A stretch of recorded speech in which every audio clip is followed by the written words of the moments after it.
জয় কৃষ্ণকালী মায়ের জয়, জয় সোনা মায়ের জয়, জয় মঙ্গলা মায়ের জয়। তো বন্ধুরা, আমি তো এসেছি কোচবিহারে। তো কোচবিহারে আমার বাবার বাড়ি হচ্ছে দেখো কালী মন্দির। তো আমি এসেছি এখানে 2-3 দিন হয়ে গেল। আমার মনের খুব ইচ্ছা ছিল যে মাকে একদিন মন্দির টন্দির ধুয়ে পরিষ্কার করে পুজো দিব। তো আজকে হচ্ছে বুধবার।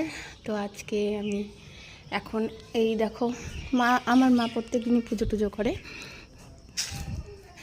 তো এই দেখো, এই জবা ফুল গাছটা কত সুন্দর, অনেক বড় বড় জবা ফুল ধরে। তো জবা ফুল মা হচ্ছে সকালবেলায় উঠিয়েছে। আর আমি এখন এই জায়গাগুলো পরিষ্কার করব, মন্দির টন্দির ধুয়ে স্নান করে এসে পুজো দিব।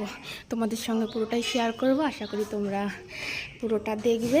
নেক্সট ভিডিওতে তোমাদের সঙ্গে শেয়ার করব। আর মাকে দর্শন করো, দেখো মায়ের মুখটি দেখতে কতটা মিষ্টি। এই দেখো, সবাই বলো জয় কৃষ্ণকালী মায়ের জয়।